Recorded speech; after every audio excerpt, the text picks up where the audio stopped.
Shalom, everyone. Welcome. I'd like to introduce officially Rabbi Reuven and Lena Stamov, our rabbi and Noam director in Masorti, Ukraine.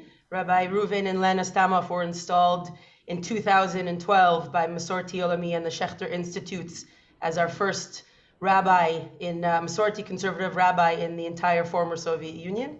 And since then have been doing really incredible work developing 5 communities across the Ukraine.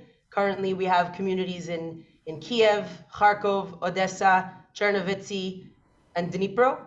And they have been doing incredible work. And it's unfortunate that you have to meet them under these circumstances, but we are honored that they're here with us and taking a few minutes out of their day to share the situation in Ukraine. And I'm going to pass it over to Rabbi Wittenberg to ask a few questions. Thank you. We're really grateful for your time, and I know you've got a long journey to Chernovitzy coming ahead of you for Shabbat, but I very much want to know, how can our community be supportive? We're concerned for you, we're worried about you.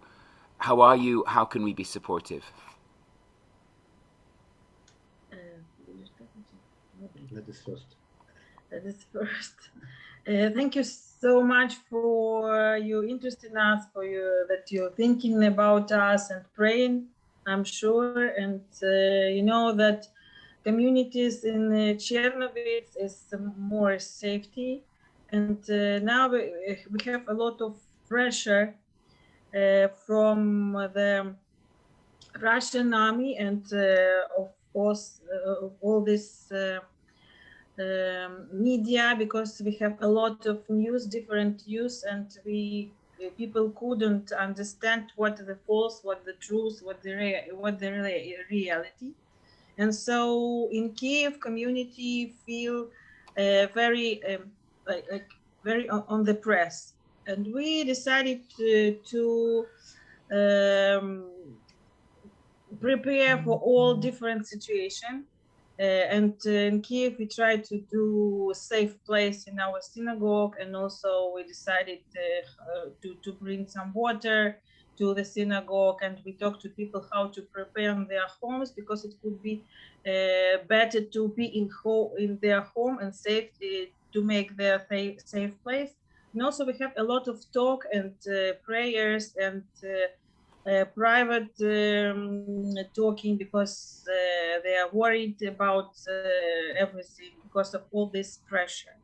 And I know that we understood the Ukrainian army not so strong as Russian army, and so they are very worried what will be. Many people wanted to do aliyah, to go to another safe place, and we tried to also to check what is the safe place in Ukraine, because you know that Ukraine, the Russian army, they have very strong weapon. So we try to do what we can, and I think that if your community can pray about us, think about us, and to make us to be stronger, then just to help to organize some safety places for communities, especially also for Kharkiv, we think, because in Kharkiv there are a lot of people who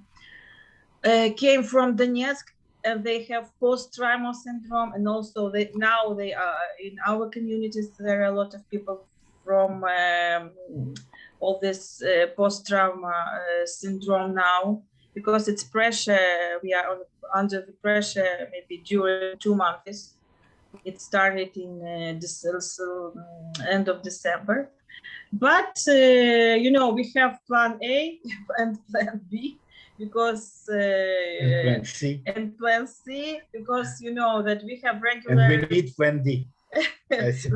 regular meetings and regular lectures about culture, about music. Now we will have the day of mother tongue, it's called it in Ukrainian, but we will do the part about Yiddish. So we try to do regular activity, and also preparing for the for war. I don't know, to prepare people to be concentrated, because there are a lot of people who are not concentrated, that just didn't want to think about this. Some people, and of course it's very difficult for children because they don't know what to do. And now we go to have Shabbat prayer in Chernovitz also, and last we have a lot of journeys now, and we prepare and check into safe place, because you know that there are a lot of people who are preparing before. Many companies prepare safe place for their for people who work. So we need to find the place and to find the vehicles, how to reach to this place. Thank you. It's really helpful to hear. It's really helpful to hear from you, and we'll take your words to heart. And we are with you and in solidarity with you. Just before we close, because I know you have to travel, it would be good, Reuven, a few words from you as well, of your thoughts or prayers. And my English is not so well, but I want to say thank you for your support. It's very... יורית? אוקיי. כן, אני רוצה להגיד שאני מאוד... אנחנו מאוד מרגישים את התמיכה שלכם, זה מאוד חשוב לנו. Rabbi Reuven is saying that the support from us and from communities around the world can be really felt, and it's really, really important. So we must keep it up.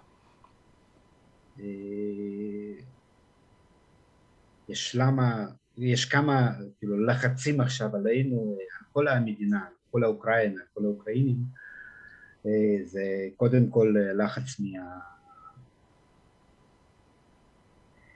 מהצבא הרוסית, שני את הלחץ מהתקשורת.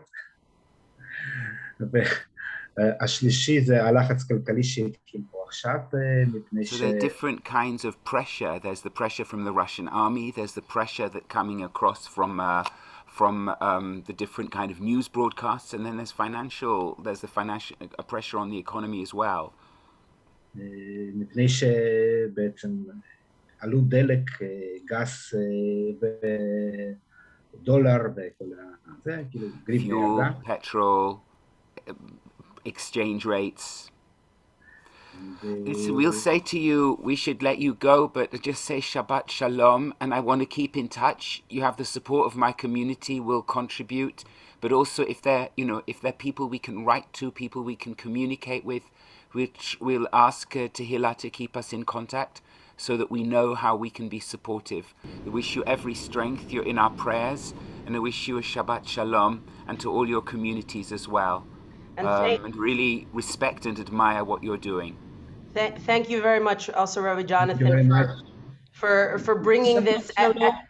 I want to say also on behalf of Masorti Olami, we are running a campaign to help Reuven and Lena and the communities, and I'm sure Rabbi Wittenberg will share that information. But most important, read it, understand what their needs are, and we are happy to be the go-between and to help support our communities. And thank you again for your concern. Thank you. Thank you very much. Shabbat Shalom. Shabbat Shalom and Shalom Bichlal.